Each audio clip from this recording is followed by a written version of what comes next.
रोहित की दीदी समीक्षा की शादी अर्पित से हुई थी। रोहित 20 साल का था जो कि अपना पूरा दिन मोबाइल पर ही निकालता था। कभी पबजी खेलता तो कभी यूट्यूब चलाता। एक दिन अर्पित और समीक्षा समीक्षा के मम्मी पापा से मिलने आते हैं और देखते हैं कि रोहित मोबाइल से हटने को तैयार ही नहीं है। अरे रोहित, तुम्हारी तो आईआईटी की परीक्षा है ना? तुम तैयारी नहीं कर रहे हो परीक्षा की? वो सब तो मोबाइल पर ही हो जाएगा। ये देखिए, ये है गूगल। इससे जो भी पूछो वो सब बता देता है। तो आखिर कागज क्यों बर्बाद करूं? अरे पर तुम इन प्रश्नों की तैयारी बिना लिखोगे कैसे? उसमें क्या है, ये देखिए नोटपैड, बिल्कुल कॉपी जैसा है, इसी पर कर लूंगा। हम जब तुम्हारी उम्र के थे तब हम दोस्त मिलकर प्रश्न हल किया करते थे। उससे हमारी हैंडराइटिंग की भी प्रैक्टिस हो जाती थी और समय का भी अंदाजा लग जाता था। और फिर साथ में हम एक दूसरे की मदद भी कर देते थे अगर कोई अटक जाए तो। आपका जमाना अलग था जीजा जी। अभी जमाना फास्ट और स्मार्ट हो गया है। जमाना क्या, अब तो फोन भी स्मार्ट हो गया है। समय के साथ बदलना पड़ता है जीजा जी। अब बस भी कीजिए आप, हर चीज को लेक्चर में बदल देते हैं। रोहित अच्छा कर लेता है परीक्षा में।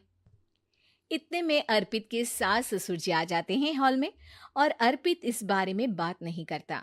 हालांकि अर्पित को लगता तो है कि पूरी तरह मोबाइल पर लगे रहना सही नहीं है, पर वो इस बात को और नहीं छेड़ता। ऐसे ही 2 दिन वापस काम पर लौटना पड़ेगा। पर हमें आए हुए तो 2 ही दिन हुए हैं। अभी चले गए तो माँ और पापा को अच्छा नहीं लगेगा ना। अच्छा ठीक है, तुम रुक जाओ, मैं काम खत्म करके फिर लौट आऊंगा। एक काम कीजिए ना, परसों रोहित भी परीक्षा के लिए निकलेगा, आप उसी के साथ निकल जाना। दोनों वैसे भी बात नहीं करते, साथ में जाएंगे तो हो सकता है आप लोग आपस में बातचीत भी करने लग जाओ। ठीक है, मैं काम को 2 दिन टाल सकता हूँ। उसी रात जब सब खाना खाने बैठे थे तो अर्पित अपने जाने की खबर बाकी लोगों को बताता है। मुझे काम के लिए वापस जाना होगा। अरे बेटा, पर अभी तो तुम आए हो, इतनी जल्दी चले जाओगे? नहीं माँ जी, समीक्षा यहीं रहेगी और मैं जल्दी काम खत्म करके वापस आ जाऊंगा। ठीक है, काम भी जरूरी है। वैसे कब निकलोगे बेटा? 2 दिन में। मैंने सुना है कि उस दिन रोहित को भी परीक्षा के लिए जाना है, तो कल मैं दोनों की टिकट करा लेता हूँ बुक। मेरी टिकट रहने दीजिए जीजा जी, मैं तो फोन से ही करवा लूंगा। हाँ, पर कोई दिक्कत हो गई तो? अरे कोई दिक्कत नहीं होती जीजा जी, फोन सब कर सकता है। हमारे फोन के रिचार्ज से लेकर टीवी का रिचार्ज सब रोहित यही फोन से बैठे बैठे कर देता है। अब ये नई चीज तो हमारे समझ के परे है, पर अच्छा है कि रोहित जानता है। हमारी मेहनत इतनी कम हो गई भाई। हाँ, पर अगर टिकट नहीं मिली तो? अर्पित की बात पूरी होने से पहले ही बिजली चली जाती है। अरे ये क्या हो गया, आपने बिजली का बिल भर तो दिया था ना? अरे नहीं, मैं तो भूल गया था। अरे टेंशन मत लो माँ। देखा जीजा जी, आप बिजली का बिल भी भर सकते हो, समय बदल गया है। एक बार फिर अर्पित इस बात पर बहस नहीं करता। अगले दिन जाकर अपनी टिकट करवाता है और पैकिंग कर रहा होता है जब शाम को अचानक से रोहित के चिल्लाने की आवाज आती है। नहीं, प्लीज प्लीज हो जा, ऐसा मत कर यार, प्लीज हो जा। अरे क्या हो गया रोहित? दीदी, सर्वर हैंग हो गया, टिकट मेरी टिकट नहीं हो पाई दीदी।